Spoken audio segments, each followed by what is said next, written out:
Assalamu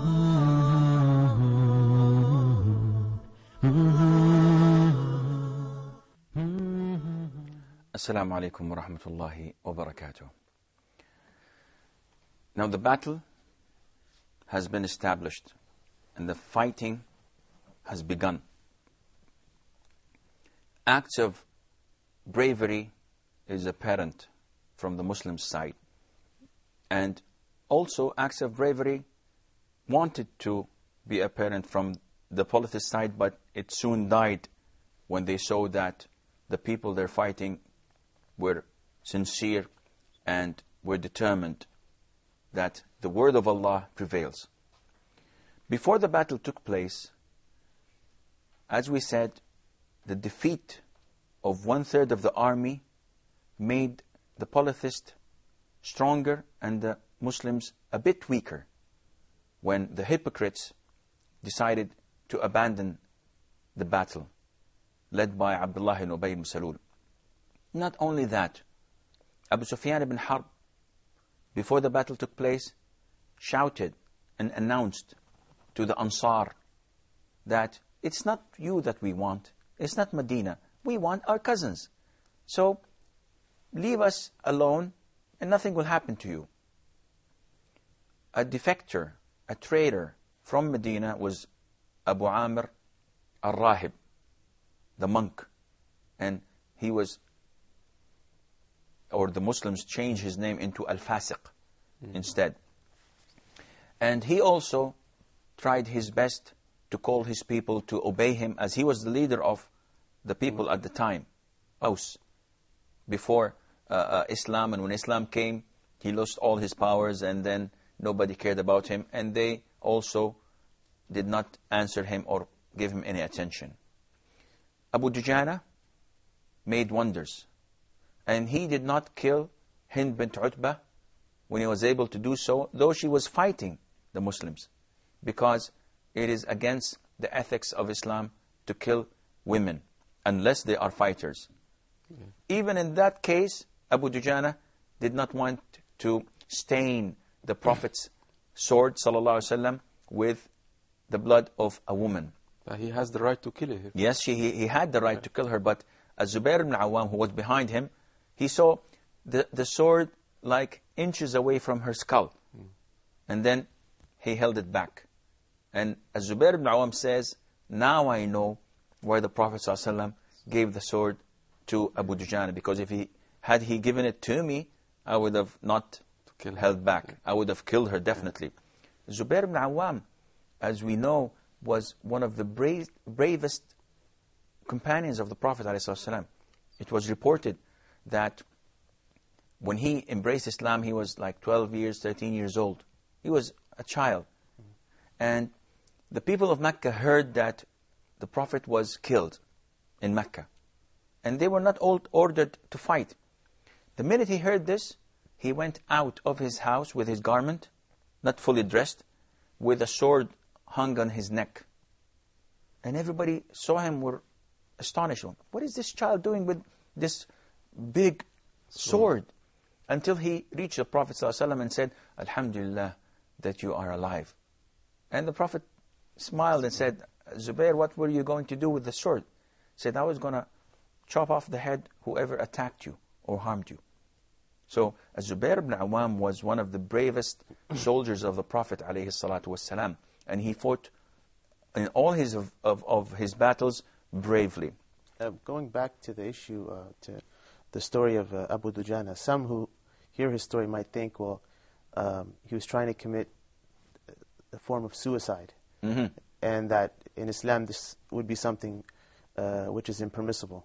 So what would you say? Well, killing yourself is not permissible, but charging to the enemy, even if you're on your own, this is permissible, because they will kill you and you will infect some harm in them, but it's not your own doing. If you put a bomb in yourself and you detonate the bomb, you've killed yourself. They did not start the bomb to go off. But if you go and charge to the enemy and they manage to kill you, you're a martyr. You died at the cause of Allah by their hands. This is similar to what Abu Ayyub al-Ansari, may Allah be pleased with him, and if you recall, he was the first one to host the Prophet ﷺ when he came to Medina. And he stayed at his house. Abu Ayyub al-Ansari, when they were surrounding, I think it's called Istanbul now, Constantinople. They were surrounding Constantinople. One of the Muslims, with the Romans, their back to the fortresses, so their backs are covered. One of the Muslims charged in to fight with them on his own. And the people said, Subhanallah, Subhanallah, he's throwing himself to his death. And Abu Ayyub al-Ansari said, no, you've got it all wrong. The verse in Surah Al-Baqarah, which talks about do not throw yourselves in destruction or doom, this was revealed on us, the people of Medina. Because at the time of the Prophet ﷺ, after everything was settled, alhamdulillah, and Islam prevailed, we said to ourselves, what about if we stay on our farms, fix our lands, and try to prosper, as long as Islam has been established well, alhamdulillah. So Allah revealed this verse of the Quran that you have to spend at the side of Allah and do not throw yourselves into destruction. In the sense, if you stay and abandon jihad, if you abandon the cause of Allah Azza wa Jal, this would be throwing yourself into destruction.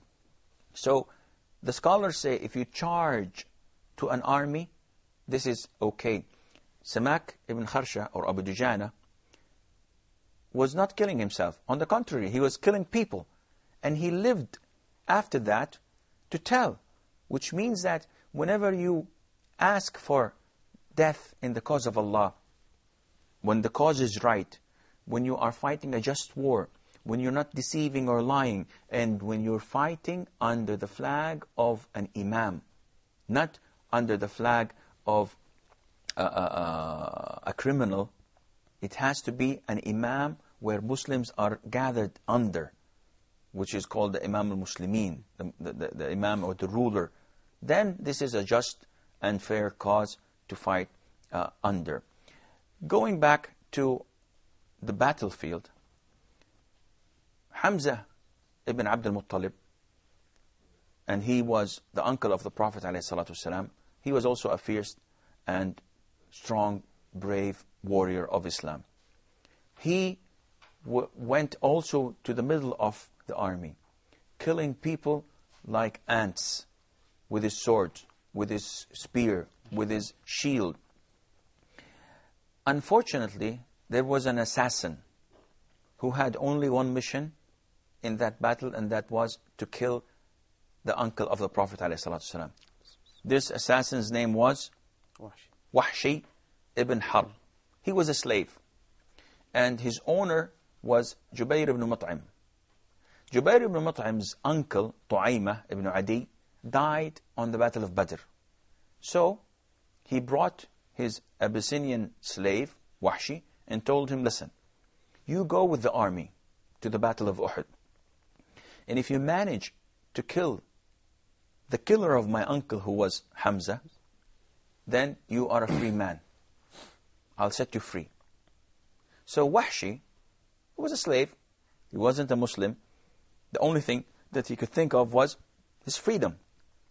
He says about himself that he was an excellent warrior with the spear, because the people of Abyssinia were extremely well trained in spears and in fighting generally.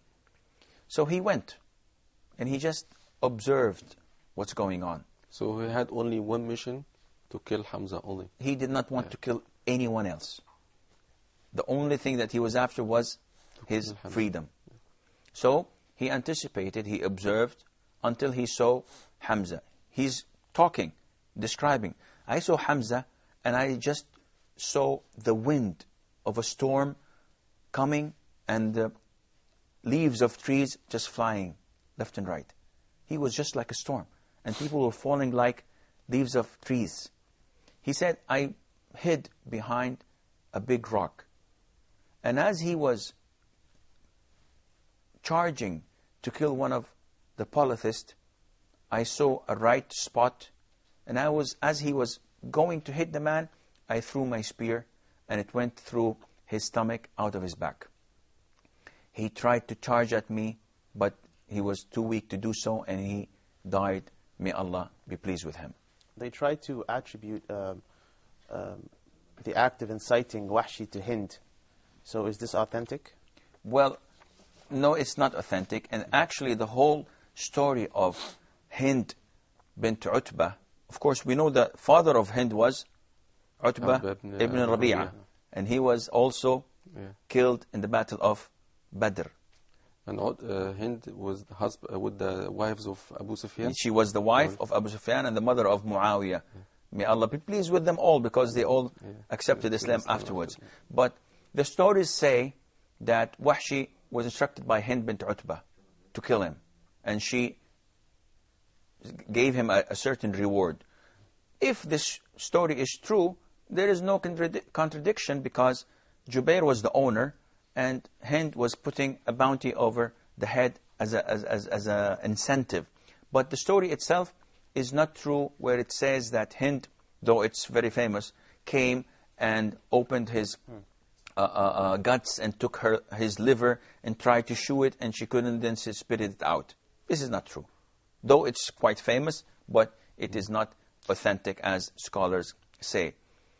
Now, with the fall of Hamza, the normal thing would be that the lines of the Muslims would shake, but it didn't. It was so strong and firm. The Muslims were sad. The Muslims were unhappy for what happened, but c'est la vie. This is life. This is what they have, and this is what took place. So many acts of bravery was apparent in the Battle of Uhud. There was this companion who's known as Hanzala ibn Abi Amr. And his father was Abu Amr al-Rahib, the monk, or al-Fasiq, where they changed his name. His father was the greatest enemy of Islam. And this man, Hanzala, he was one of the greatest companions of the Prophet ﷺ. He is also known as Hanzala al-Ghasil. Hanzala, the one that was washed by the companions. It was his wedding night. And he was asleep when he heard that the whole army left to Uhud. He left out of his house without even taking the bath. Washed by the angels, you mean? Yes, well, at the moment. He did not take a bath and the shower of his total bath. He fought at the side of the Prophet ﷺ. He was so brave. He was this close of killing Abu Sufyan, the leader of the army. And as he was doing this, a man came from his back, Shaddad ibn al-Aswad, and he killed him. The Prophet tells us that he was washed between the heavens and the earth, and that's why he's known as Hanzala al-Ghasil, or the man who was washed by the angels. I'm afraid that this is all the time we have for today's program. Until we meet next time, fi amanillah. Wassalamu alaikum wa rahmatullahi wa barakatuh. Mm-hmm.